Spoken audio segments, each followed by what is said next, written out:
Okay, we're back from vacation. Welcome to another edition of Above the Bridge podcast. This is episode 35. I'm your host, Thaddeus.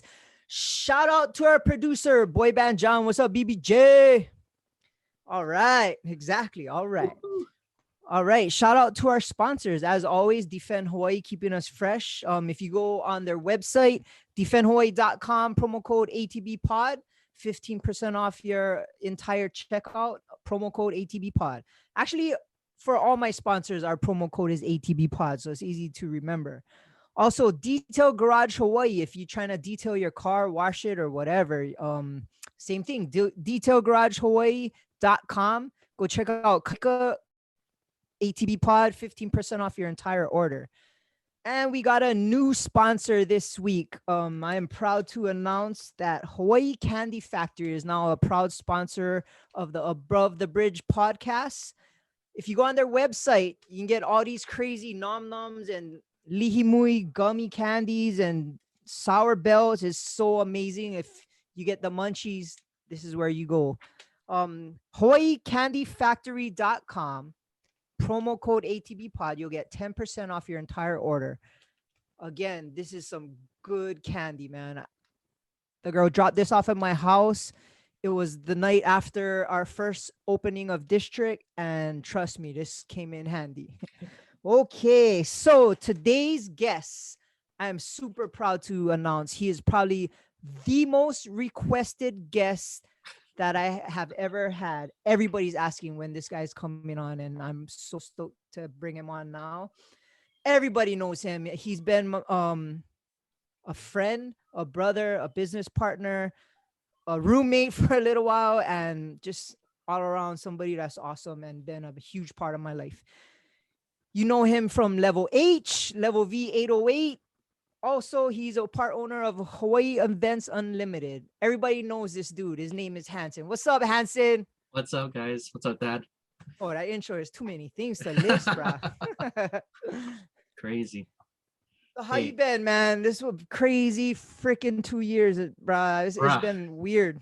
It's been crazy. It's been really crazy. The last 2 years, everything's been changing. The last 2 years, I mean, we've had like a 15-year journey path of knowing each other and personal development on both sides of us. And yeah, this last 2 years, a lot of things changed. It's kind of cool. But hey, first off, hey, thanks for having me on. It's definitely long overdue. I mean, I'm glad we have finally our schedules and timing converged, and I appreciate you having me on, man. It's a pleasure.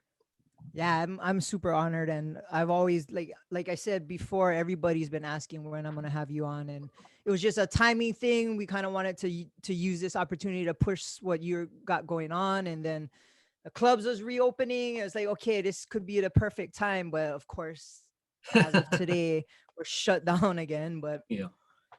But hey, man, we had that one night. yeah. Bruh, to be honest, we got to reopen about a month ago for the first time, and that first night, District was open, and we got to collaborate and do our thing. Yeah. I have not been that excited for a club event for years. It was so much fun. I had anticipation. I was excited. I was hyped. And to be with all you guys and doing what we've been doing for the past over a decade was super cool, man. And I think I had a little too much fun. Ended up getting myself super hammered, but brah, it felt good, and it was just something that we've always done, and because we couldn't for so long, it felt good, man. How did you? Yeah, exactly. That 1 year break, I think, was kind of needed. I mean.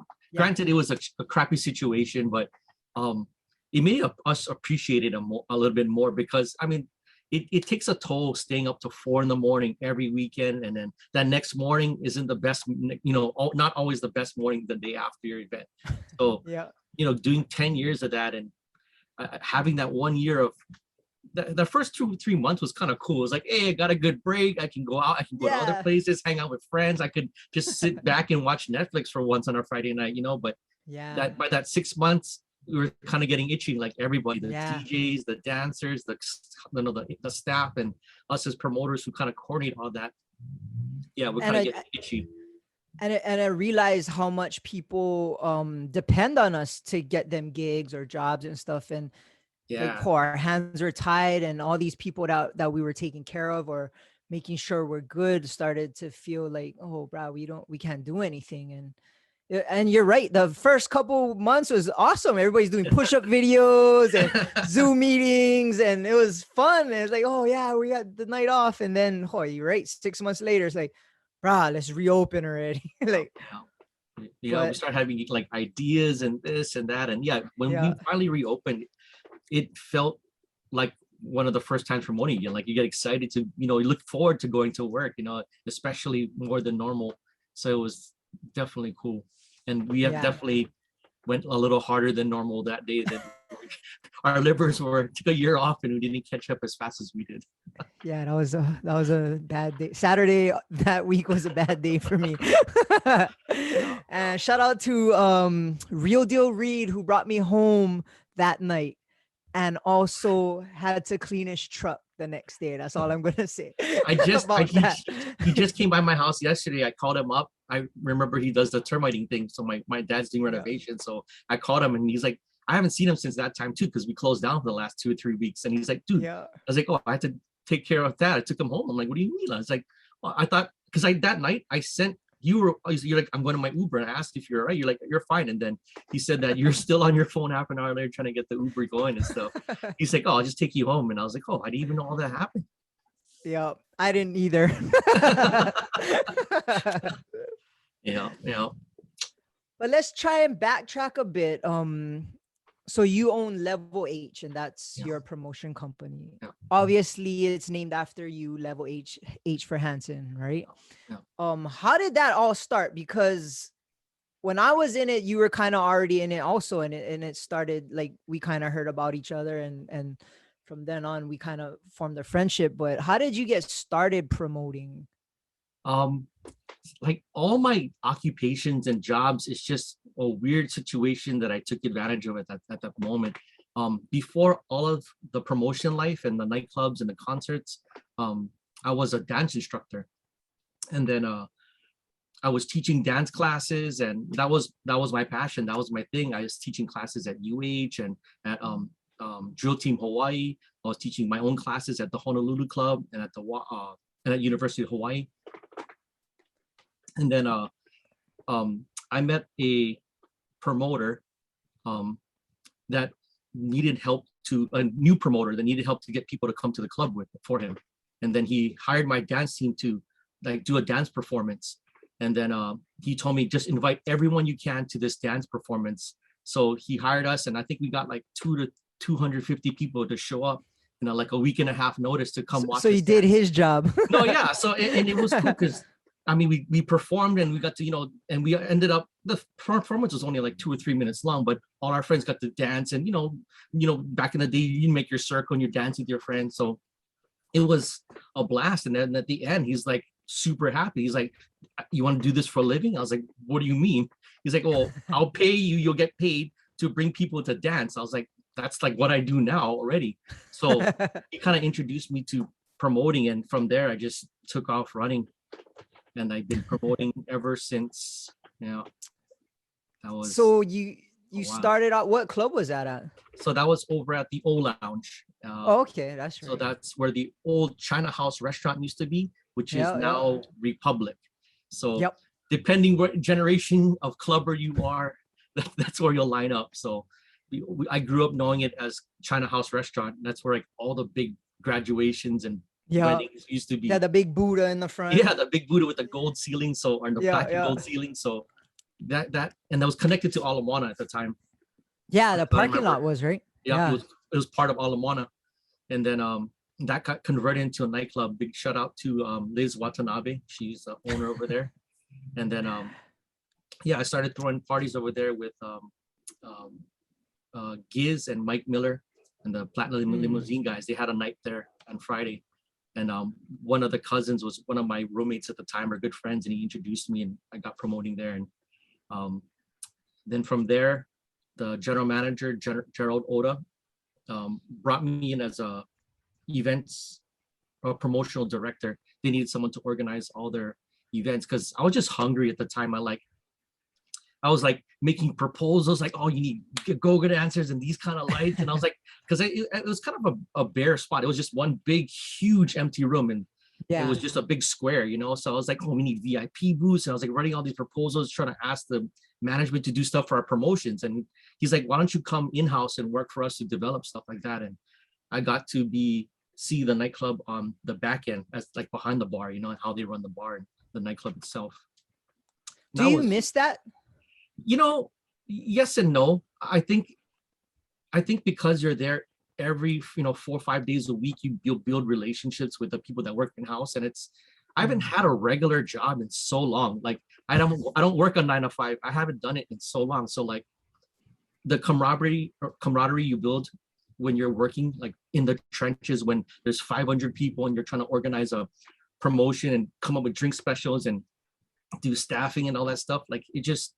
And then the doors close, but you still stay there 2 to 3 hours after the club closes to break down and help, see how people break down and, restock. And so you just build a bond. So I kind of missed that portion of it. But, as a promoter, it opened my eyes because after a while, a venue gets stale. Like, I mean, it doesn't always happen, but usually 2 to 3 or 4 years, like everyone's looking for the new spot. They're kind of over it. They want the new trend, so I was there for a good 3 or 4 years, which was great. Like the events I got to do, because I worked in-house and I was an outside third-party promoter, I could utilize the venue as best as I could, to change things up. I didn't have to go through all the red tape of asking the owner, asking the general manager, getting back to the I could just do it, so I got that must have felt liberating. Yeah, I could do some crazy events, and I got the couple guys who worked for me, like Tono and Brian and Reese and all those guys who became my lifelong friends. And we just came up with some crazy ideas.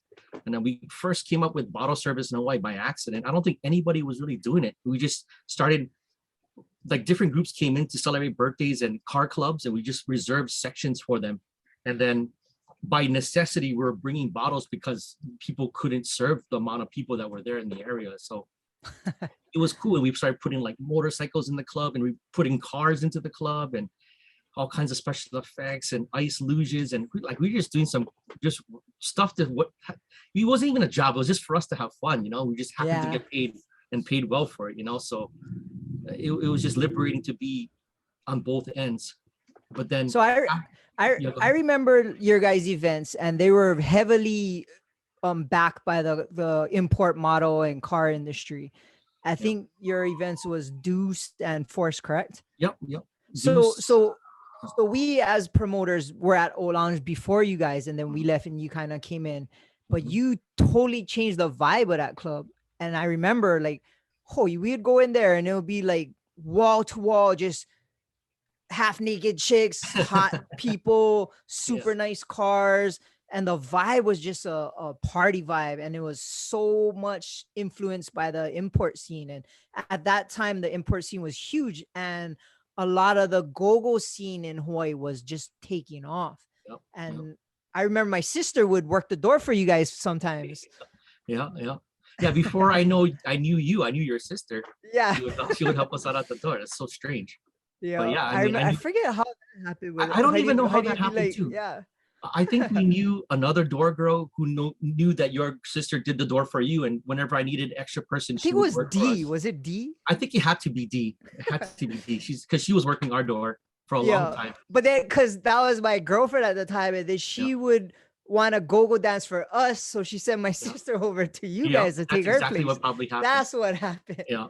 See, that was like the golden era of night clubbing, where every promoter had a packed party. Now it's like all the promoters got to collaborate to throw one good party. But back then, like everyone, 4 or 5 different nightclubs were doing 800 people each, just everyone was going out and intermingling and having fun and just, and it just being social. That's pretty much what it was. It was fun too, because when our event was done, we could go visit other people's events. And that's not the case now, because there's only pretty much 1-2 clubs left. But back then you could go to 4 or 5 clubs in one night and it would be raging, all of them. Like you said. Exactly. Yeah, exactly. And I always blame social media for that, but Everybody heard that. That's our theory. That's our theory. Yeah. Honestly, that's what it is. The person to person interaction is kind of gone. Like everyone is on their feeds and meeting people online versus we didn't have that. We'd have to go out and meet people. Yeah. I think my parties first got popular because my first event was Be Social Fridays. I don't know if you remember that, but when the girls came in, they got a number. And when the guys got in, they got a number. And they would just wander around. If you found your match, you can go to the bar and get a free drink. What? That's such an awesome idea. That was because like it was awkward. I didn't really nightclub before all of this. I would maybe go just to dance with 4 or 5 of my friends, and then I wouldn't know anybody in the place. And for a dancer, it's a little different. Like you're in your own world, you're doing moves, you dance and you don't even drink that much. You have a few, drinks and then you leave. But when you're an actual nightclubber and you're not that into dancing, or you're not a professional dancer, like you're kind of trying to find your angle to talk to somebody, like a lot of times people try to hit on the bartender, or you're trying to try and guess what kind of drink this girl wants or what guy wants, whatever. But we figured when we do the matching numbers, it was a way to make people automatically have an icebreaker. And that's kind of what got my parties on the map. Yeah. And brah, your parties were off the chain. It was such a cool vibe. And I got to go to a few, but do you remember the first time me and you interacted was, unfortunately we were at the O Lounge. It was one of my best friend Frank's bachelor party, and we were somewhere, and then we are gonna go O Lounge because I think Vertical Junkies night was there. Yep. And the owner Liz, she had something against Ronnie, who was the owner of Artist Groove Network at the time, and for some crazy reasons they didn't jive with each other. So we come in there, had me and the rest of Artist Group Network and our friends, and you come up to us and was just like super, not embarrassed, but very respectful. But you just did, I could tell you didn't want to have to tell us what you had to tell us. And you had to tell us that Ronnie had to get the fuck out of there. And the way you did it, I was like, brah, I know Hanson doesn't want to do this. I know it's his job, but the professionalism and the manner that you handled that situation, I was like, oh, like Hanson's kind of a good dude. Like, and I didn't know much about you. I just knew you threw these ragers with all these import models. So I'm like, obviously, like he's got something going on, but the integrity you had behind that conversation, and you're like, oh, if Thad can stay, Peter can stay, but Ronnie gotta go.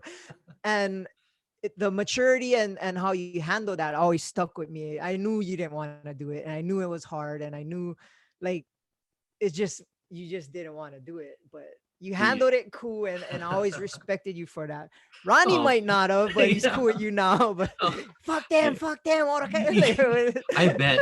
I was like, oh man, my first interaction with you was me trying to kick all you guys out. I feel bad. I do remember that. I do, because I remember that whole situation. It was tough. But I remember, there was times too where you were downstairs and you called me like, hey, can we come up? And I remember like taking care of you and coming up every time. But same thing, I heard a lot about you as well. And your parties had all the chicks, and they didn't need to be in Pomona. They were just coming to your party. All the drama. But it's good entertainment back then. Yeah. All the drama. I remember there was a lot of, back then it was MySpace was the big thing, right? Yeah. And you guys did a lot with the MySpace party, and we did one like prior to O Lounge opening, and then you guys kind of had it at O Lounge, and bro, those things were crazy. Like it was just packed, like, and it was like if you weren't there, then you're pretty much not cool. Like it's like, and it was so funny because MySpace at the time was so interactive with everybody on the island. Everybody knew each other through MySpace or seen each other on MySpace. And all these import models and all these go-go dancers at the time that were so popular on MySpace were now in a club with you. And Brad, it was just such good fun and good vibes. And the scene for import models and cars, I don't know if it's like that now. It doesn't seem like it's that strong, but back then it was. And I guess like when Tokyo Drift and all that shit came Oh out, it yeah. was like kind of interacted with Oh it, yeah. but Yeah. that was such a huge scene back then. Yeah, we were, I think, right when that nightclubbing boom was right during when, like Fast and the Furious was coming out and everyone was working on their cars. I think there's a good revival happening now, just because for 1 year everyone's been tweaking on their cars, really. They want Oh, to that see makes what all the other sense. friends are doing. But back then, because there was no social media, because everyone just didn't have their friends were into cars, so they all hung out doing car stuff. And yeah, I Yeah. mean the MySpace, the club events, and the import scene just all tied into each other perfectly. So when these huge car shows would come in from the mainland and throw their event here, we do an after party, and everyone would come in, and that would be a good cycle of people to come in for a couple of months, and the next car show comes in, and you kind of revamp your crowd with new people, and it was cool. And you Yeah. got to see this. You could be a fanboy or fangirl, see these import models that you only see on screen, and they're gonna be in the club with you. It's kind of cool. Yeah, and it was cool for us because your guys' events was either a Friday or Saturday. So I could use some of your guys' gogos that you guys brought down for our events. Cause Shalene would always like set them up like, oh, Thad got an event on a Wednesday and a Friday. They're with Hanson on a Saturday. Like it all worked out. So it kind of took care of itself. And like it was just weird. Like we never got to work with each other at that time, but we were always interacting with each Oh other, yeah. or friends and family were always involved with each other's events. Yep. Now that I think about it. No, yeah, no, exactly. That's exactly. I mean, we definitely, and there was amongst the promoters and the nightclub scene, there's kind of a mutual respect between everyone, because everyone's doing the same thing. Like we're all Yeah. working for the same goal, and for our job, we're trying to promote a party, we're trying to promote good times. So there's always going to be bad blood between certain people here and there, but amongst the real community of promoters and nightclub people, like, yeah, we kind of make sure that the talent got spread around, and you had them on these 2 days, I had on these 2 days, and we trade. But you're right, we never got to cross paths until way later. It's kind of weird. Yeah. But it was cool because it gave us a different party to go to. You know what I mean? Like, oh, sometimes you're just not sick of it, but it's like you see the same people at your events and you want to kind of go intermingle at somebody else's thing. No, yeah, And yeah. oh, it's always good fun to go check out. You No, had a definitely. partner at the time too, right? Yeah, I had a previous partner from the old lounge time, and then we were doing he was actually an intern for the club, and I brought him onto the company just because he was doing a lot. He was hungry, but now we had a big falling out. But other than that, I mean, it was cool. And then you kind of ran the promotion by yourself, and then you had help with Pono and Brian, who Yeah. eventually moved to Vegas and just took Vegas over. No, for real. I mean, so proud of those guys. I mean, I had a business partner. I mean, we had a UH student that interned for the club, and he wrote a letter to the old lounge saying, "Hey, I'm a business major. I need intern hours." And then I don't think anyone wanted to deal. They wanted the free labor, but they didn't want to deal with him. So they said, "Hey, Hanson, this guy's gonna follow you around." So like for a good 6 months while he was trying to finish out his internship and stuff like that, he was pretty much following me around, and he didn't really have much to do. So then he would follow me to my own personal events, and he just wanted to help out just because he was kind of hungry.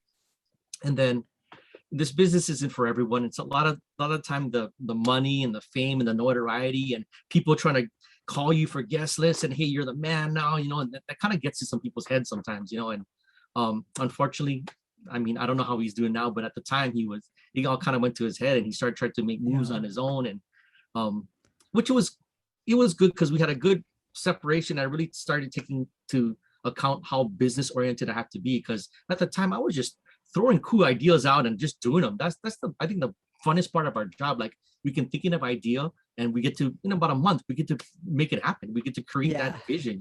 It's super cool, and we got to do some cool different things. And once that other partner left, we brought in these younger guys who were like Pono and Brian and Reese, who, I mean, the greatest guys. And they were just young bucks. They were like 20, about to turn 21, and they just wanted to be around the nightclub scene because, they're just graduated, they're working a construction job, and they're just busting ass for 9 to 5 and sometimes later. And they just wanted a break from all that and coming to the club where they can to meet their import fantasies, like Yeah. they're just soaking it up, and they were really cool guys. And by the end of it, these guys that couldn't even pass out flyers to people on the street because they're so ashamed of interaction.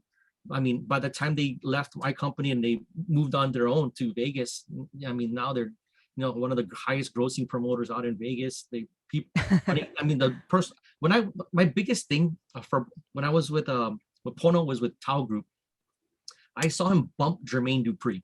Like, to me, like, I don't know if I'm a hip hop fan, and Jermaine Dupri is like one of the guys that kind of founded a lot of rappers I like. And like, this is like I don't say idol, but like I looked up to this guy. It's like Jermaine Dupri is JD, and I watch him bump him. It's like, oh, I'm sorry, we're busy. We got another table coming in. He's gonna spend more on you gotta go.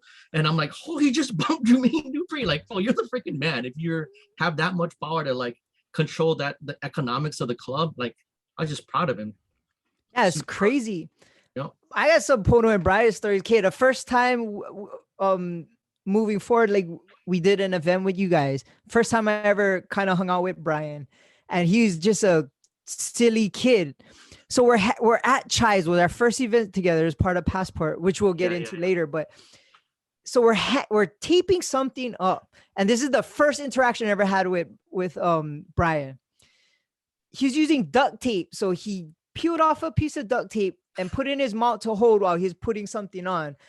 And he pulled the duct tape out of his mouth, and it ripped his lip, and it started to bleed. I'm looking at him like, what the fuck is wrong with you?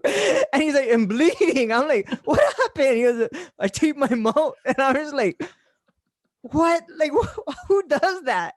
And to go from that first moment that I met him, and when we would visit him in Vegas, and he would stop everything for us. He would come pick us up from our hotel, take us to dinner, put us around the craziest parties in Vegas with the like NBA stars. And it was just to see the person that I remember taping his mouth, ripping his lip off, to running one of the biggest clubs in Vegas was mind-boggling. Like, like it was crazy. And for Pono, he probably had the nicest hearts in the world. And the first time I met him, we were promoting at Empire. Yeah, and I remember. I didn't know who he was. He came up to me and he said, "Hey, Thad, I'm Pono. I work with Level H, and I heard we're gonna collaborate with you guys. And I just want you to know it's an honor, and I'm excited to work with you guys." And he gave me a hug and he said, "Let me buy you a drink." And from that moment, like, me and him had a good connection all the way to when they moved. Yeah. And I don't cry much. And I remember we were promoting Paparazzi, and the next day they were leaving, and he came up to me in the parking lot, and he had a gift for my daughter. And then he said, "Oh shit, I'm getting emotional." I know about for real. So then he gave me a hug and told me goodbye, and I fucking lost it. And he lost it. And then I lost it, and I was like, I don't really cry that much. And he got me, and I was like, this guy got me. And then of course we went to Tao to visit him, and it was the same thing, like VIP, all the drinks. It was like, we're in Vegas, the biggest club, and these two guys who we seen come up through you, bruh. I was like, Hanson must be so fucking proud of these, because I'm proud, and these are 100%. Your proteges. No, it was just super cool to see and to experience, and to know that you put them on that path. And like you said, the biggest promoters in Vegas. Vegas is the biggest spot to party in the world. You know what I mean? It definitely must have made you feel good, because it made me feel good. No, definitely. I mean, I don't want to take all the credit. They're hardworking guys, and like you said, they're just genuine at heart, and they would have been successful no matter what they did. I just maybe nudged them in a way that exploited their natural talents, more than they would have other places, But you're right. Honestly, Pono and you are manly men. You guys don't break, And when I hear that story, I know exactly what you're talking about, because that's the kind of heart both you guys have, So when that moment comes, you put each other together. Like, I could see how emotional you can get, because you guys are both good dudes, for real. Yeah, thank you. Yeah, that one was rough. Right in the parking lot, crying like little girls. I'm holding some kind of present for my daughter. A doll for your. Yeah, I was like, On the outside, it would look pretty suspect. But yeah, it was cool to experience those two guys, and they always take care of us. Yeah, I remember that Empire night. I think was that Mikey. Mikey was there. Yeah, that was his club. Yep. See, I remember. Okay, so I knew Mikey and I knew you. So I remember telling Pona and Brian, like, hey, we're gonna. I think this was after our first meeting at Aaron's. I think it was Aaron's. Yeah, it was Sorrento's. Or Sorrento's, the top of the eye. What happened at that one? Yeah, top of the eye.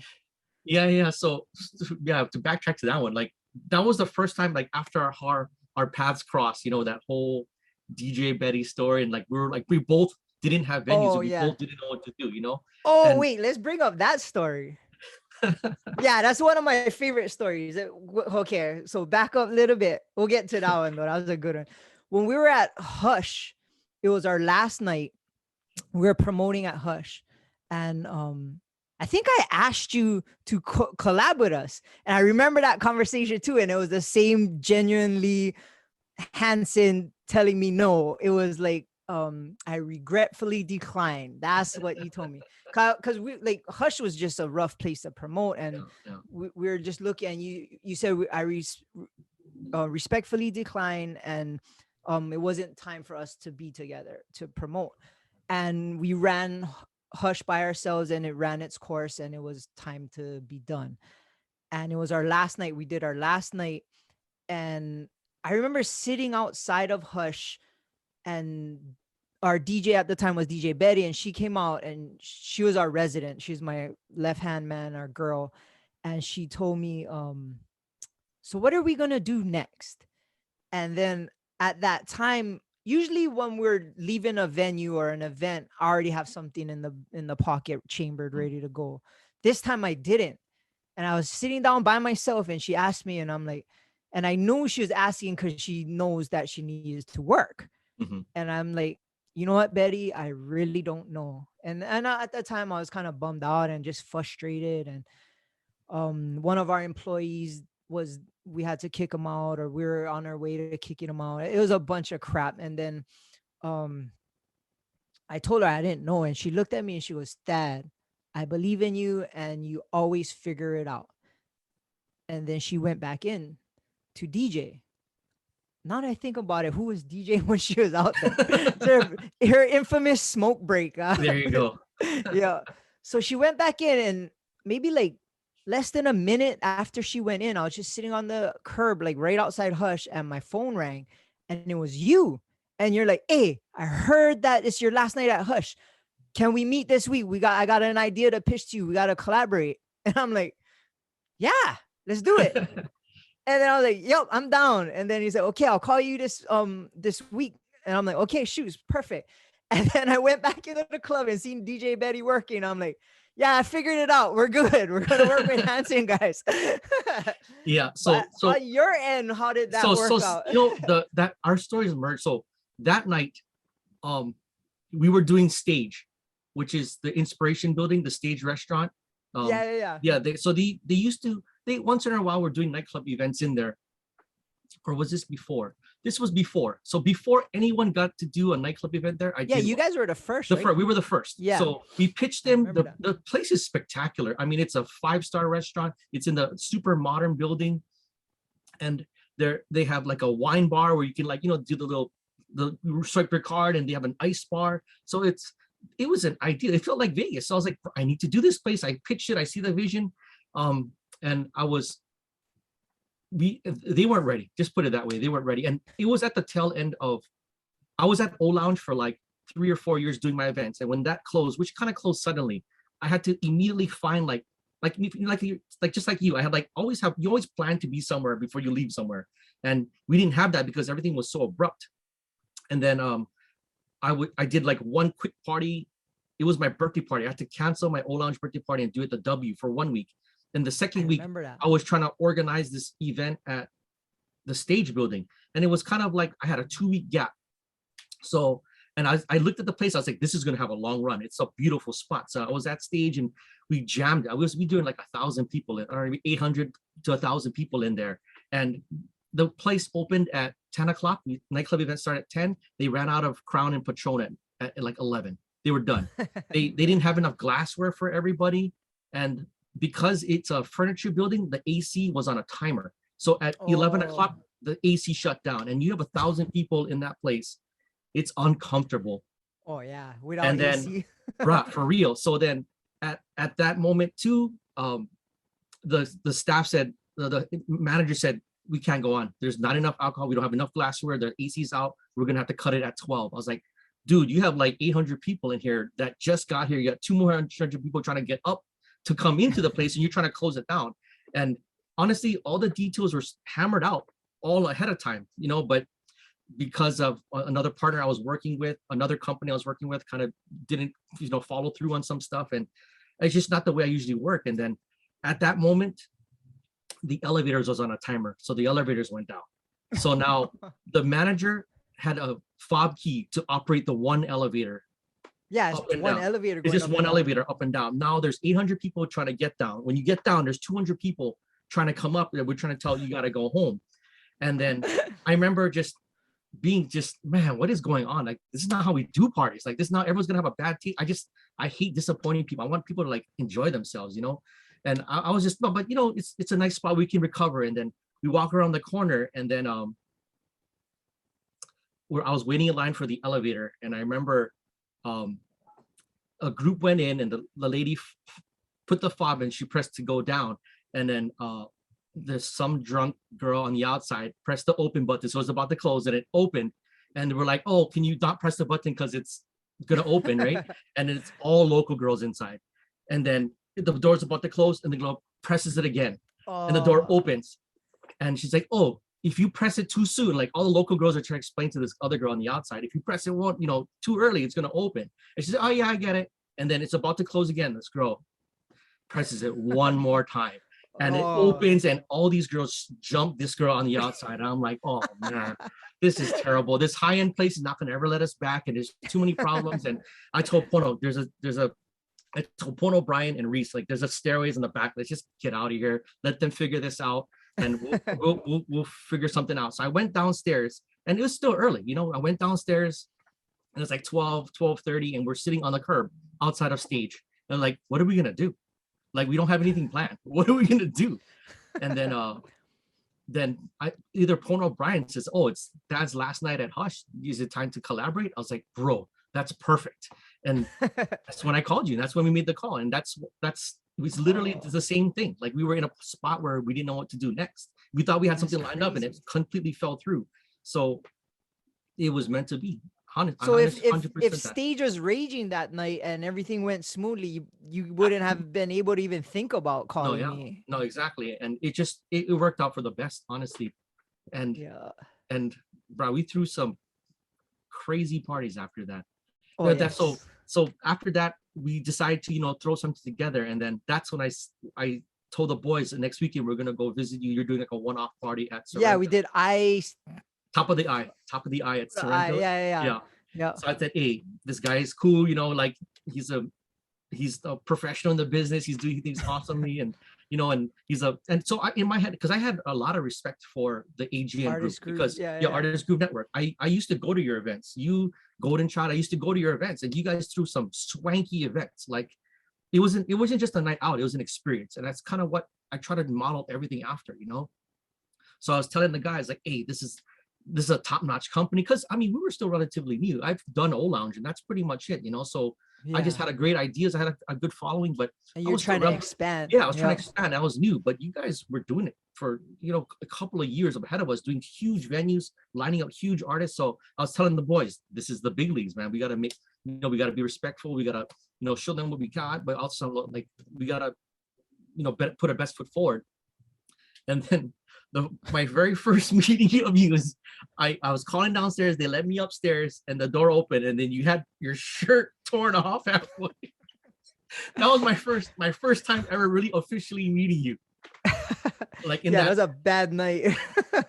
And then just like they had this girl fight, but the party was raging, so it was and it was memorable. And I told the boys, we're gonna do an event with this guy. Yeah, I got punched by a girl. I had two girls beefing in the back. One got kicked out. They ripped my shirt, and then you guys came up, and I'm just like, "Fuck, what's up, guys?" I know. I was like, oh, hey, thanks for inviting us. Like, I'll take care of your stuff. And I know they're, I don't want to say their names. I know the people that are fighting. So I was, hey, he has these two awesome chicks fighting over it. And that's kind of crazy. And then I just remember when we kind of just stayed for like half an hour. We said hi to Rudolph. We said hi to the regular, the couple people. And then we went on to the next spot to say hi to everybody else. And then for that night, we could bounce around. But on the way down, I was like, we're going to do an event with this guy. That was the best.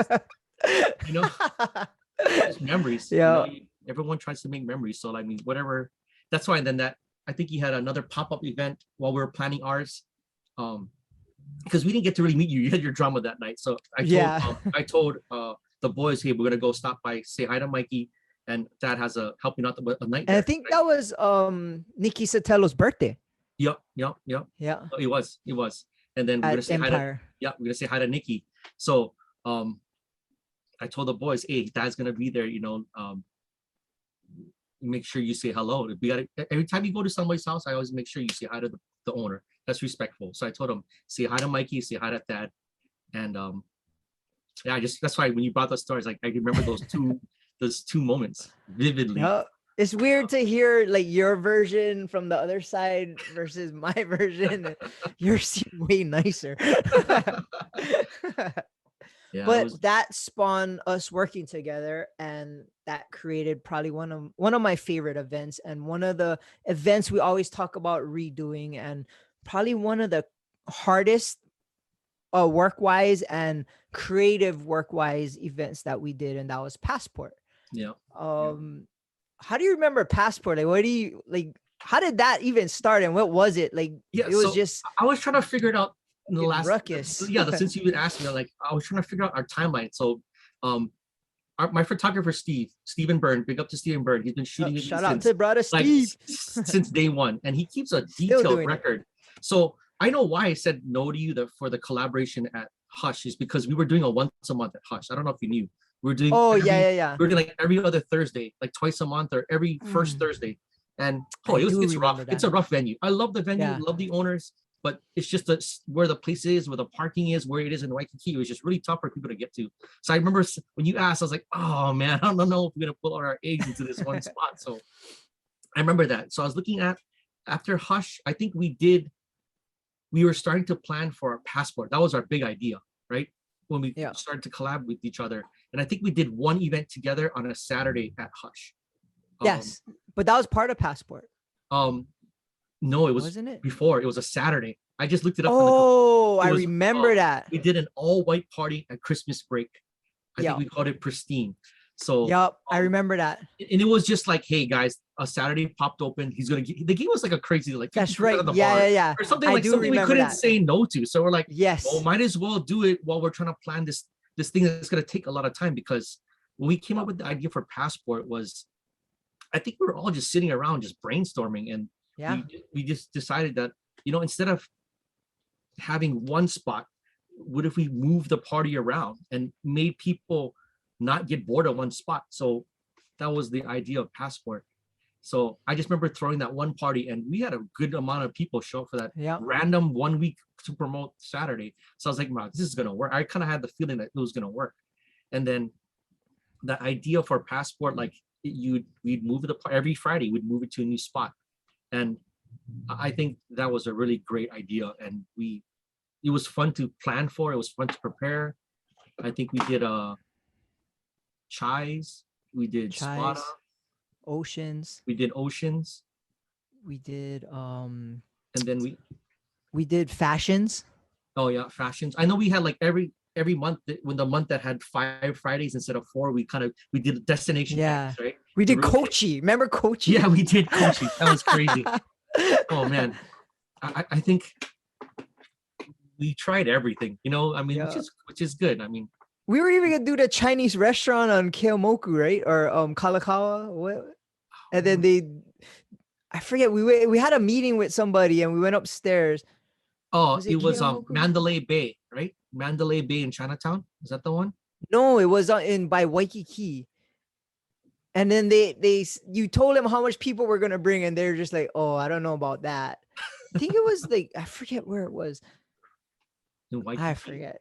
Yeah, like on the same road where Safeway, what was that? Keomoku? Not Kalakaua. Keomoku. Kalakaua. Kapahulu.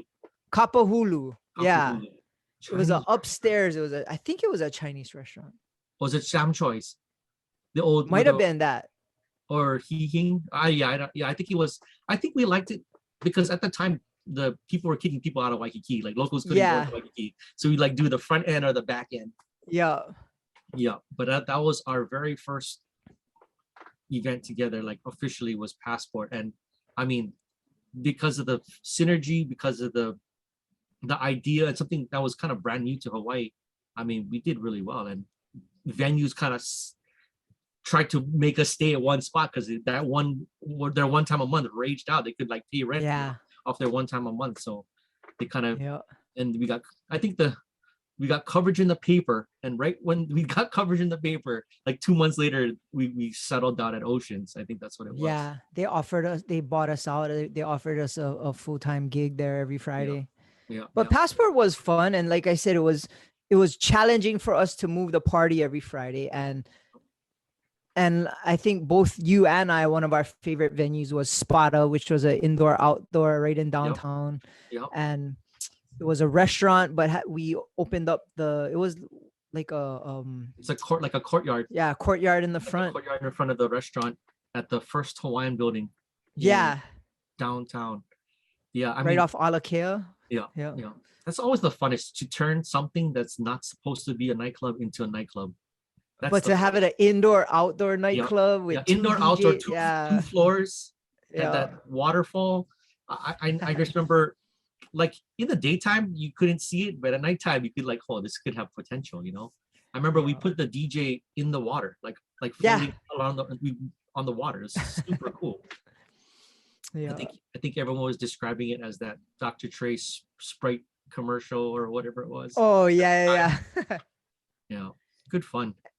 But Passport got us the gig at Oceans, and that became Oasis, and we collaborated with Brian Furious Styles. Honestly, that's where we gelled as a group. Yeah. And that's when we became something super big and super strong. That Friday party, Oasis, we were there for what, 4 or 5 years? Like, yeah, about there. Yeah. And it banged every Friday. Like and we had a 4 o'clock, so we could go to wherever, and people, like, we'd have 2 rushes. We'd have the first rush and then the second rush. And that, like, Oceans was probably one of our most lucrative events that we collaborated together. And the amount of crazy stories, and talk about Steve, like his hard drive must be crazy from Oceans. Like that might be evidence in some instances. Him and Hapa have probably blackmailed on all of us. Oh, Taylor. Taylor's from his videos. Yeah, from the old school videos. And all the footage from Steve. You're right. I think that was just the time us spent like honing our craft, moving a party every single week to a new venue, that got us the skills. Once we got like Oceans, which is a full-time nightclub, wasn't a restaurant that we turned into a nightclub. It had everything we needed. I remember like some spots where we had to, like, for a whole hour, we're just moving furniture.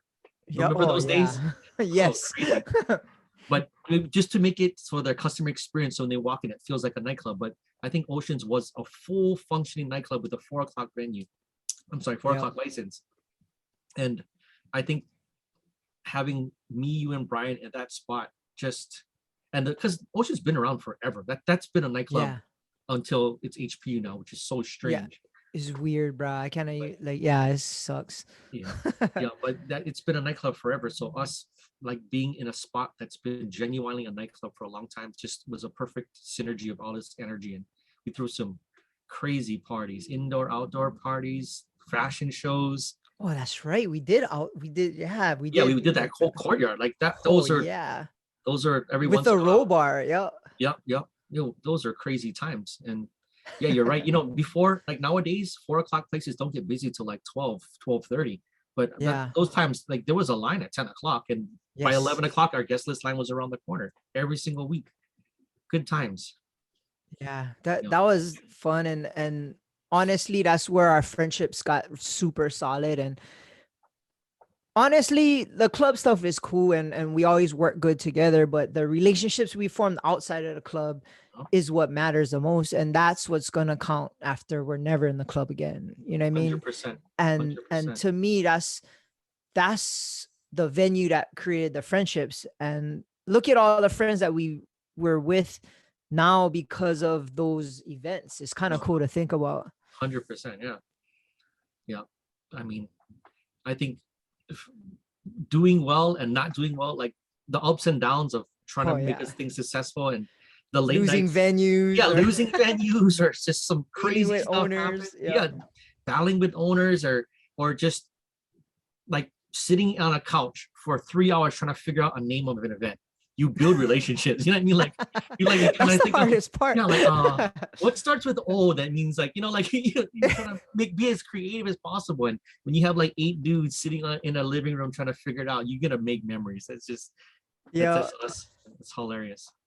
It's funny because like we've done a lot of events together, but when we're in meetings with owners, it's cool to be in there with you because I know how you're gonna approach it, you know how I'm gonna approach it, and we know how to vibe off the owner, Yep. um, and make our deal and make it beneficial for us. I mean, other than Edo, which at rock bottom, which our first business meeting with him just ended up to be a drinking fest and a handshake, and it was done deal. Yeah. That's kind Yeah. of wish how all of them would, or Yeah. Mikey was like that too. But Yeah. Yeah. They're not all doing like that. business, yeah, doing business with you has been also a learning experience, and it's also been a good team effort because we know each other so well that it works, Yep. and we have our best interests, and like I'll back your play, you'll back my play. It Yep. just it's always been a good thing. And like all the concerts we did and stuff, every time I put up the banner, it has level H, AGN, it just matches. Yeah. And it's always got to be that way, or I'm not gonna be in this business no more. Same here. Same here. I mean, it's like a lot of our time is spent doing this. So if you're not enjoying the people you're around, is and the not enjoy, but the time you're giving up for your family, your kids, Yeah. or stuff like that's kind of important. I mean, that's kind of, but it is important. Like if you're giving up that to do this, you want to make sure that this is freaking going to be worth the time, and everything we did together has been a life-changing memory or a lifelong Yeah. friendship, and it's 100% worth it. It's Definitely. crazy. And I learned a lot of parenting through you. And one thing I always tell you about that always stuck with me, and people don't understand. People think, oh, you're a promoter. It's so much fun. You get to party for a living. And I remember being at your house, and I think my daughter is still a baby. And we were getting ready to go flyer UH. Yeah. And you were getting ready to come in my truck, and we were grabbing all the flyers and stuff. And your son, who is a super little, who I can't believe is in high school right now, is Right. fucking crazy. But he was little, and I remember him going by the window and, Daddy, when are you gonna be home? Where are you going? And you're like, oh, I gotta work real fast, and I'll be back. And I just remember like his look, like he was just kind of disappointed, but he understood.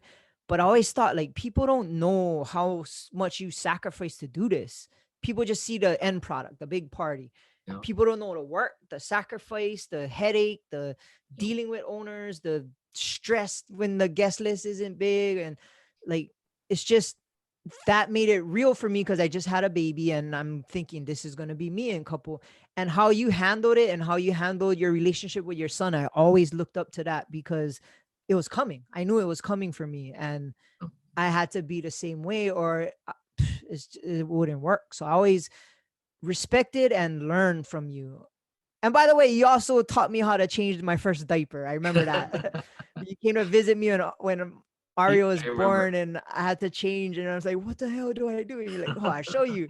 And bro, you taught me how to change my first diaper. And like, that's something I'll never forget either. But you've been an example, not as a business, but as a parent. And to me, I looked up to you a lot, being that we're in the same industry, because you were in it at a earlier period of time, and you navigated throughout a trials at that moment, and I could learn from it. So that was kind of always super special to me.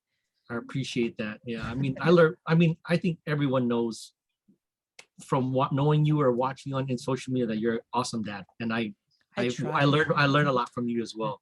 Yeah, I remember that situation. I think it was we are trying to flyer for one of our concerts, either a Lolale or birthday bash or one of those, and I remember him saying that, and yeah, it's tough. I mean, because you're right, people own. I mean, people still have a perspective of what a promoter is, you know, and they only see you hanging out with girls and drinking drinks till late at night, but you know, like I was like the guys that work for us are around because they're the ones that can handle that kind of lifestyle. And I always pay them.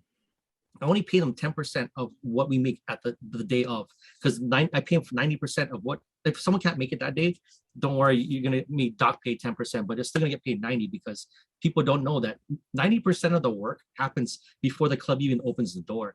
You're making flyers or passing out this or meeting the owners for this or that, coming up with a drink special and redoing a flyer because something's wrong or another sponsor jumps in and you got to promote that flyer and creating a MySpace event, an Eventbrite.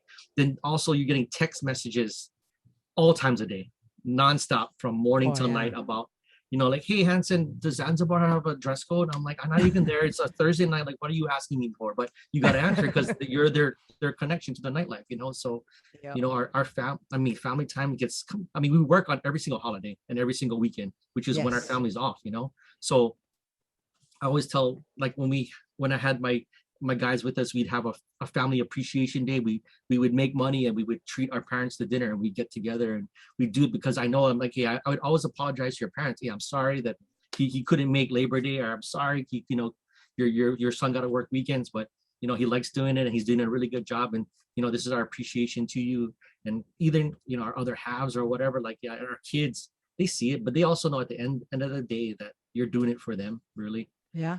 You know, I remember that for one moment we were doing the last birthday bash at the show and your dad came.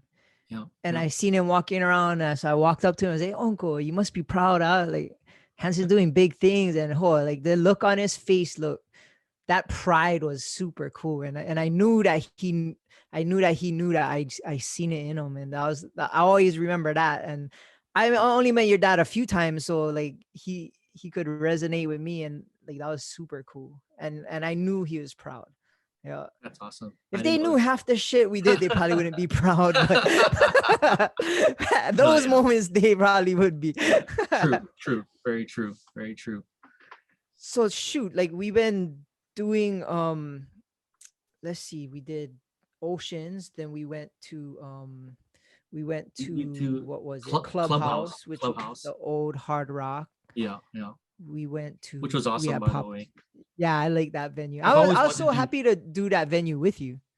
Yeah. I think that venue and W were like the two ones I really wanted to do with you, and fortunately we were able to do both. Shoot, I mean, we did so much. Tsukiji's, that was a big one too. Oh, Tsukiji's was a long one, yeah. Yeah. I mean, that's when, I mean, I think there was like couple waves in our but that's Oceans and Tsukiji's. Once we moved from Clubhouse, which raged, which I was so happy for, because you know, people thought, there were some critics that thought it's because of the venue was doing well, not because of the promoters, you know. So when we moved our entire crowd to Clubhouse in 1 week, and the venue we were at previously had to close by 11, and their whole staff came to visit us. Yeah. You know, and I was glad we raged out a sushi / redone Hard Rock in 1 week, you know, and I was so glad. I mean, I thought, 800 people showed up, and I was super happy for that. But then that set up Tsukiji's, and because we did that, we proved that we could do any venue, and Tsukiji's was a restaurant, it was a buffet, another buffet restaurant. Yeah. But it had the great look of a nightclub. Yeah, they definitely had a nightclub feel to Tsukiji's. Yeah. They had the bones for a nightclub. You know what it was? Is us moving all those chairs and tables again. All those bringing sofas. People don't see that. Although the chairs not like that. We have to move, 400 or 500 chairs and tables into a separate side room, and then carry down couches from a second floor stairwell and set up VIP couches. That's So right. people don't see Yeah, that. we would bust our ass for So yeah, Tsukijis. yeah. And that was every week, and that was for a couple of years also. Yeah, because that was a full restaurant, Yeah, a full buffet restaurant. yeah, exactly. So it had nothing but tables and chairs. So yeah, Shoot, but at the night of the event, while the event was going on, you wouldn't be able to tell it was a oh, yeah. restaurant Yep. unless you looked over the thing and seen all the chairs piled up. But it looked like a nightclub. Yeah, That venue is super good. Danny Kim was a good owner too. I Yep, enjoyed him yep. as an owner. Yep, Yeah, 100%. It was one of the only owners that gave us a bonus. a Christmas Christmas bonus. yeah, Christmas Yeah, bonus. And I was like, what is this? yeah, It's so weird. Normally they're like 0.2%. You only get 2%. You know, like, yeah.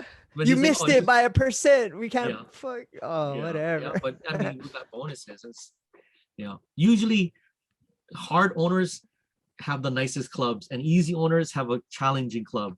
So it's kind of Yeah. good with a good owner kind of Yeah. merges with the easier venue to promote at.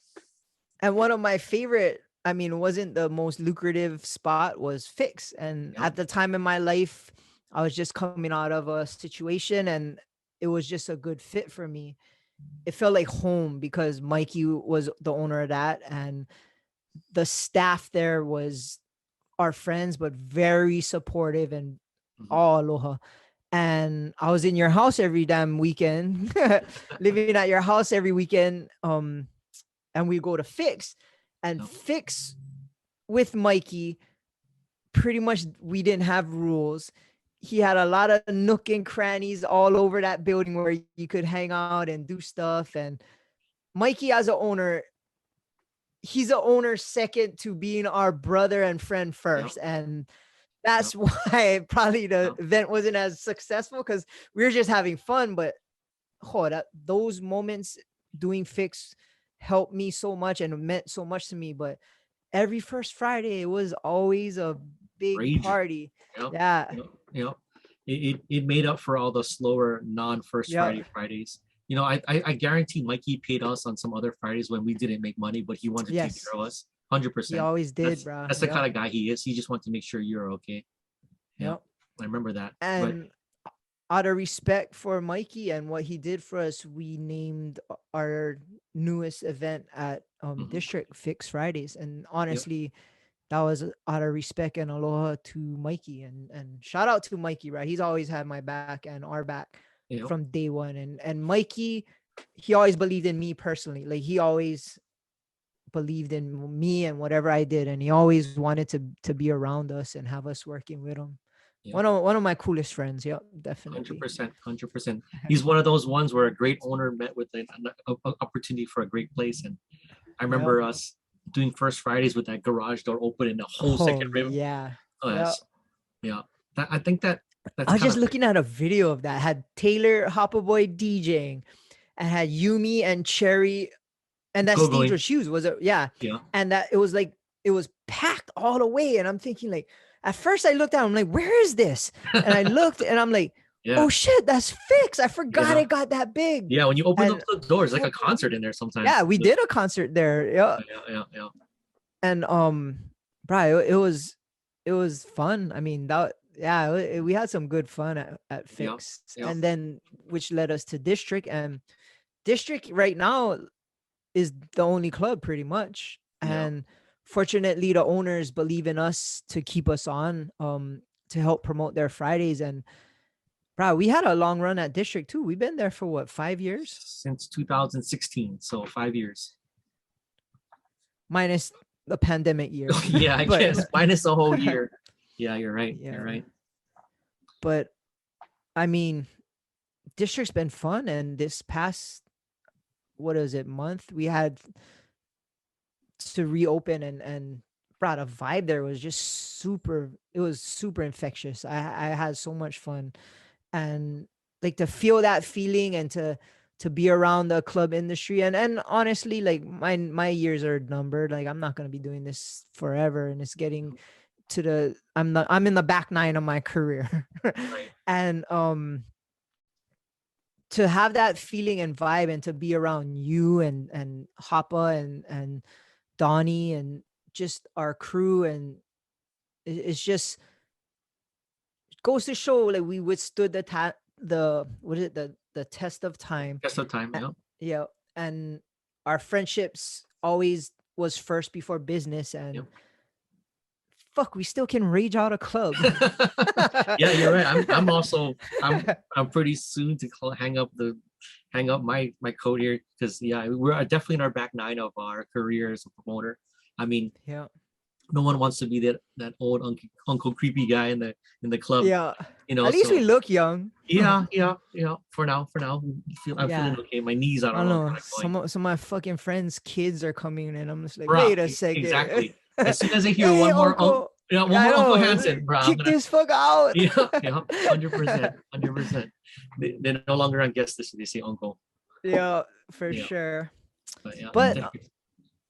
because of your club ventures and your business savvy, you're doing other things. And honestly, I've never been more proud and stoked. And to watch you pull triggers on this just got me motivated to even be talking to you now on this podcast.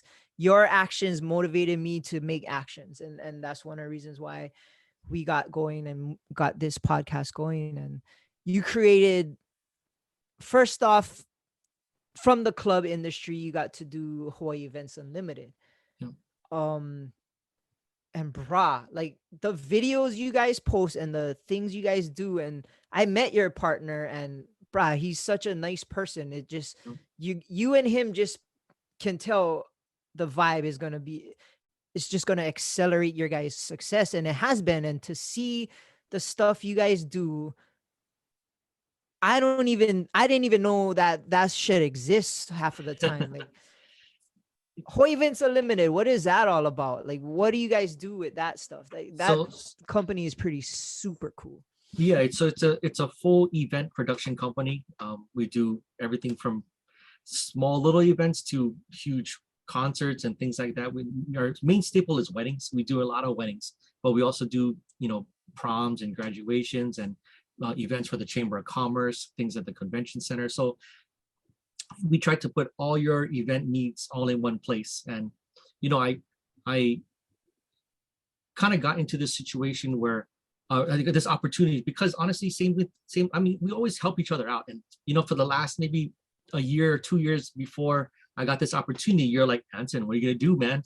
Can't be in the club forever, And you saying it in a nice way, the gentle nudge is kind of, it makes you think about it, And I think you as a person do that for a lot of people, and you can see the potential, you try to push them a little bit, So, for me, I always got comfortable doing nightclubs because throwing events is kind of what I'm good at, So, but the nightlife, there's a number of years you can do it. After that, you no longer can do it. You're no longer cool enough. Not say cool enough, just no longer. You're too old to do it. Really, it's not as your demographics. You can't relate to the crowd you're trying to promote to. So for the last like 2 years, 3 years leading up to the opportunity Hawaii Events Limited, you're constantly like what's your plan after? You got to figure out something, And I always remember that, because at first you're like, man, like I feel kind of bad, but at the same time you get motivated a little bit to start searching for what else you want to do next, And this opportunity. Well, I was just worried because if like, okay, I retired and you're gonna be on your own, or like say this club closed down, or like it's just the stability wasn't there, and like like you just mentioned, like we're getting older, and like you want something solid and with you can do after the clubs, and right. this No, was 100%. a perfect match. And 100%. I was so stoked, like so stoked. Yeah, I was trying to figure out possibilities of what to do next, and then my girlfriend Sonia, she was like, yeah, you think you should do weddings because like you're event planner. That's pretty much what you're doing. You're organizing all these moving pieces to make one event happen. And I was thinking about it. I'm like, yeah, I think so, maybe possibly. Then I realized like that's kind of stressful. Like this is their one special day. Like you don't want to mess this up. So I was kind of like really hesitant. But then I was starting to look around for other event planning kind of jobs. And then DJ Flip, who's also owner of Hawaii Events Unlimited, I found out they were looking for a marketing person for their company because they got it to this level and they wanted to, go a couple steps beyond that. And I heard of the company because I'm following them on Instagram and on social media. Like you said, they're like doing things that normally Hawaii sees 6 months later after it's overplayed in the mainland, and we get the kind of leftover ideas, but this company was kind of doing things I've never seen. They're doing like visual effects, or having these huge stage productions at a regular event that no one really does in Hawaii. So I was a really big fan of them.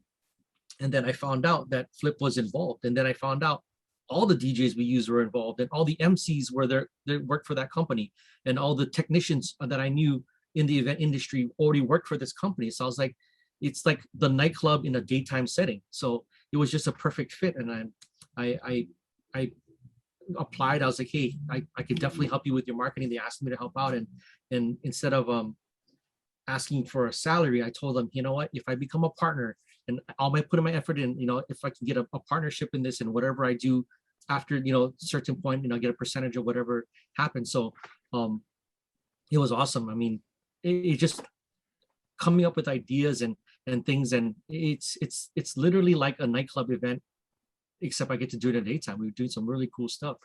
Yeah, and it's definitely like you were the piece of the puzzle that they kind of needed, and Yep. they were the puzzle that you needed to be a part of. And Yep. right, it's like all your ideas and all your creativity just got bumped into that, and it's such a perfect match. And like I said, your partners are super cool. 100%. It just, I could already tell, like, oh, this thing is gonna work. You guys are gonna do good things. And shoot, I've been to a wedding where you guys hosted.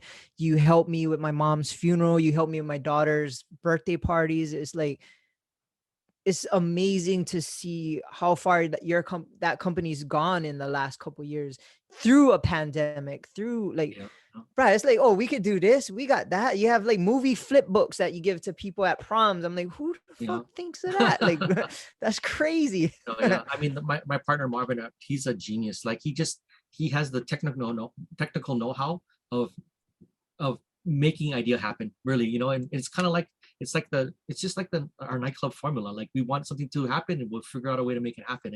And we all the ideas that we happen to have, like, we either go to a convention, learn the technology, buy it, learn it, do seminars or whatever, and do it before Hawaii gets left behind. We do it the same time the mainland does it. We have the Cold Spark technology. We're doing all the live streaming now. Like, it's fun. We got to do some really, really cool stuff. And we get to bring that nightclub element and the festival element, because I know one of our big things is proms. And we got to throw some crazy proms, right before the pandemic. I mean, this company was already doing proms, but they got some like crazy festival lights, like the stuff you see at EDC, and we have a lighting designer that does all the lighting designing for concerts, and we put that formula to give the students an experience, not just the prom, like something that they'll never forget for the rest of their lives, so yeah, they'll always remember prom. Exactly. So we put all our marbles into this one prom, where we had like CO2 cannons, confetti cannons, the lights. And I was like, we need a character. So I came out in like a astronaut suit, and I had spraying them with CO, like I had a CO2 backpack. Like, it made it feel like an event, so, and their theme was like a outer space theme. But it kind of made sense to what they were doing. And then, we had I think it was crystals. We had, we had like all these festival feel like tricks that promoters use, and we got it to their level. And now, like, 2020 would have been our year. Like, we had 17 proms booked, and Jeez. Yeah, it was we got kind of went ham on this one part, and we had balloon draw. I just remember it feels like like that same feeling you have when you make it an actual like an event on a nightclub level or a concert level. We just want to bring that to every event, whether it be a wedding or a first birthday or just make it so people can have a memory. That's mainly what it is. Yeah. But yeah, it's exciting.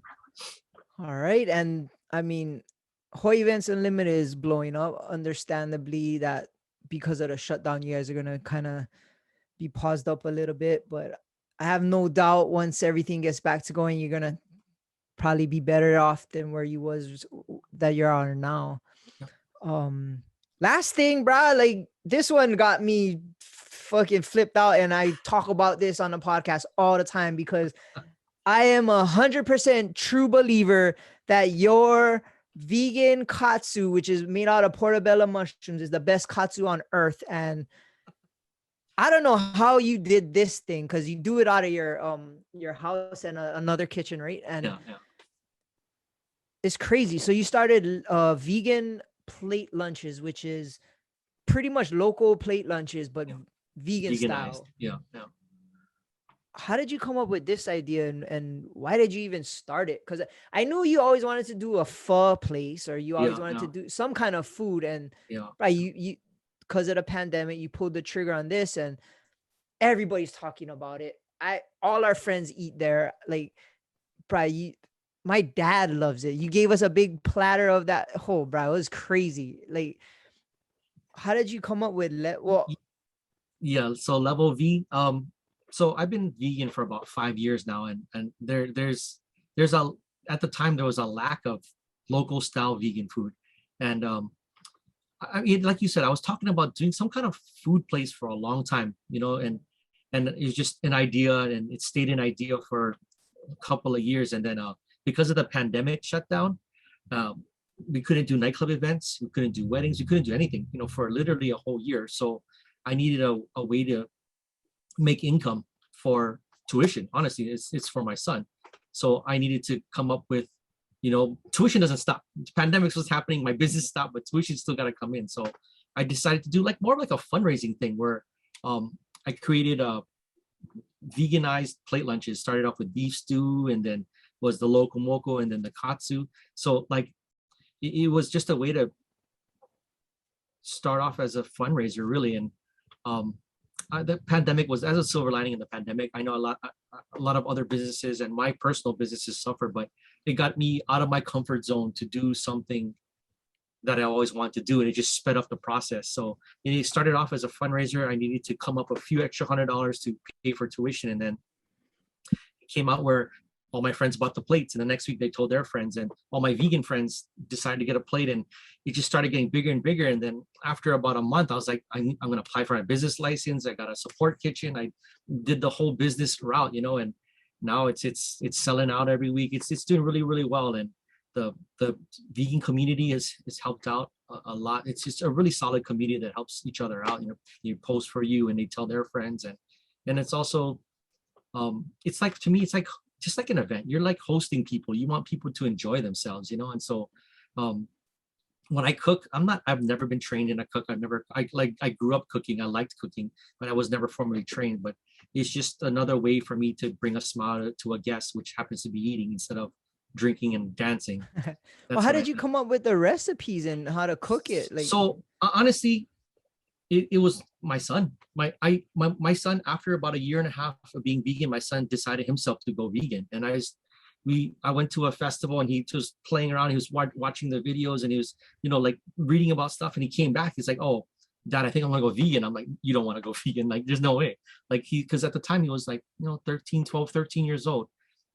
And he said that he wanted to try being vegan. And I was like, and I know it's at first it's really hard, and especially at a 12, 13-year-old, oh I yeah, thought it's going to be really tough. So when I made him school lunches, when we have family parties or when we eat, I never want him to miss out. I don't want his friends to look at his lunch like, what the heck are you eating? I didn't never wanted that. I wanted my son to have, I mean, as parents, you want the best for your kid no matter what. I'm a firm yeah. believer, if you try to be the best parent or best father for your kid, you'll make the right decisions if you think about them first. And I was thinking, you know what, like I got to come up with a better recipe. It's just trial and error, really. I mean, I've tried a bunch of different mushrooms trying to recreate flavors. A lot of people think people like to eat vegetables. There are some people that love eating vegetables. I just miss the flavors of what I grew up with. So I think my son Yeah. has it easier because he forgets what things originally taste like. But for me, I grew up eating it, so I kind of want to Oh have yeah. that feeling again. So whenever I eat something that tastes like something else, I'm like, oh, I remember that. I want to try that when I make something else. And it's just a whole bunch of trial and error, and it's working out. I got a good feel on certain dishes at least.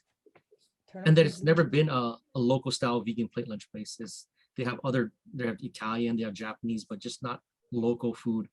So I feel the need. And also, I think I did well because during the pandemic, people wanted to pick up orders instead of sitting down in restaurants because of hesitancy because of COVID. So I think it kind of worked out in my favor that people like the drive up, pick up, pre-order style where it's contactless, there's no lines. So it did well during the pandemic. And Yeah, it's also, been you know what good, it is? It's your podcast too. Everyone's listening. Everyone's trying out because they're listening. I appreciate you, man. You've been shutting Thank me you. out a lot. I appreciate it. But to me, it's not even about vegan food. It's not about whatever. It's good food, Yeah, and yeah, like who doesn't like to eat like good food, like yeah, yeah, vegan or not? And then yeah. like you're making a difference, and it tastes good. And at first, it's like, oh, I'm gonna support Hanson. It's probably not gonna be the. And I eat. I'm like, what the hell is this? It's oh, like I'm always shouting that out because I like appreciate it. it's good. And I had your vegan musubis and that wasn't good. The one you brought to my house and you're like, Yeah, oh, that it was tastes like real meat. I'm like, this tastes like rice and cardboard. yeah, that was the year one being Yeah. vegan. I haven't eaten a musubi in a year.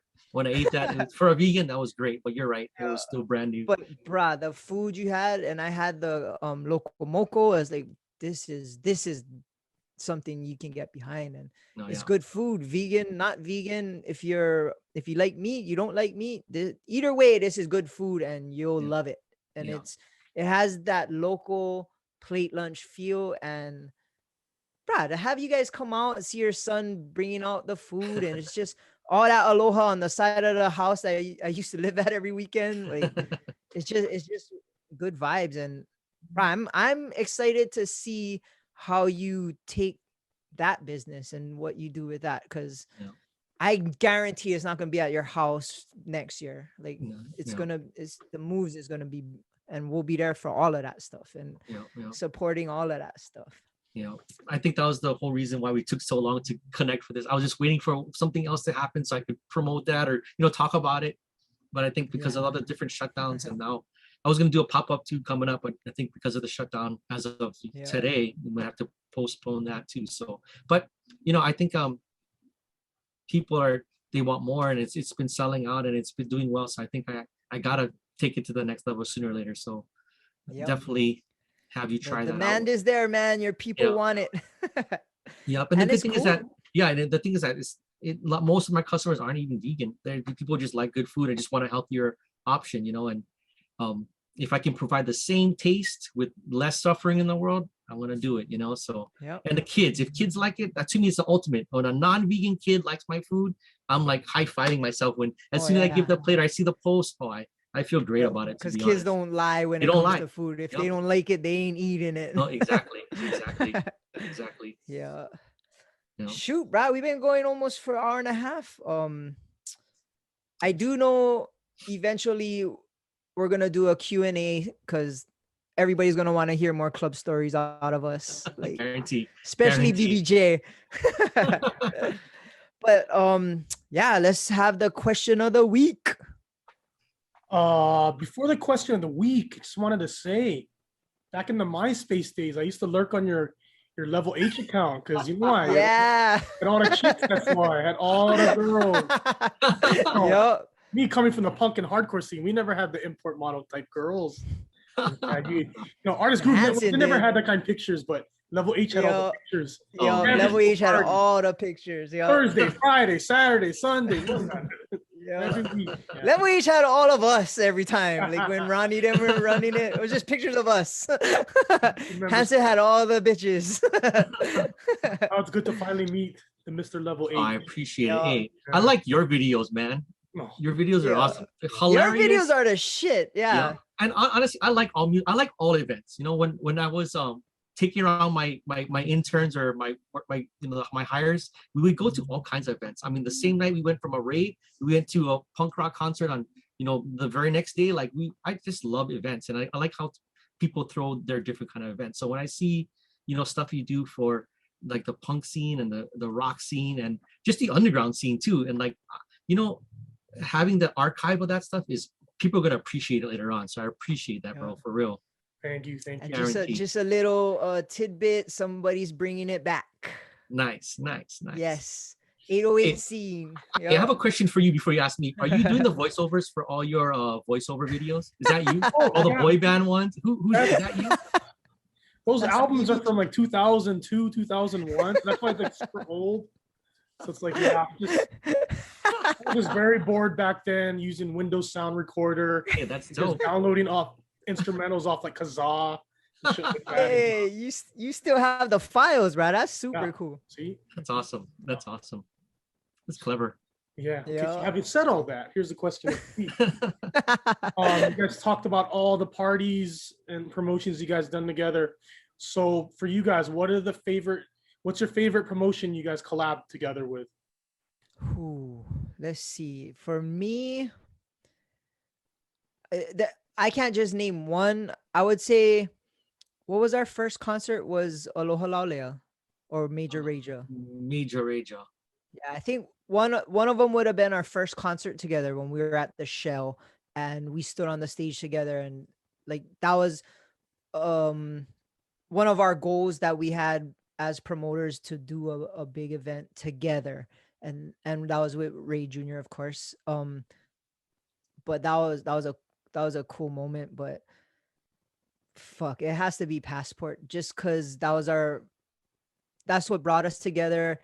That was the hardest event to do every week, and it was fun, bro. And at that time, we were having a lot of fun, and Oceans was cool, Paparazzi was cool, like everything we did was cool. But Passport is what started it all. Passport is what challenged us the most, and Passport is what got us together to begin with, and that would be mine. Yeah. Yeah, I think I'll expand on that. So my favorite event that we collabed on was Spada, which was part of Passport. I think you nailed it on the head. I mean, all our events that we did has so much memories. You met some crazy, awesome people. I mean, District, Fix, Paparazzi, Tsukijis, Oceans, all those are great. But you're right, it started at Passport. And I remember Spada, just because that was we're still new at working with each other. So I remember going to see The Godfather. Remember the Godfather? The owner, yeah. The owner. We called him The Godfather because it was this old Italian guy. We could swear he was mafia. Yeah. And he had wore a big ring. He had his ring the size of a golf ball. And Yeah. I was like, Dad's like, hey, if you, for the deal, you might have to kiss that ring, you know. I remember That's right. Every time I was like, we're gonna junk it up, we gotta kiss the ring. Yeah. Every time I was like trying to be professional, I tried to smirk because I see his ring. I was like, oh, that's the ring someone gotta kiss. But like just that, and somebody broke the fucking ground over there too. And we had to tell them. Yeah.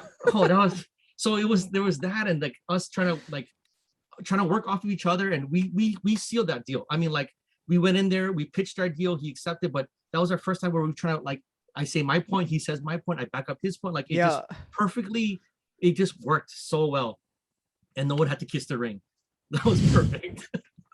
And then that party was in the middle of downtown, and if you know downtown, there's nothing around.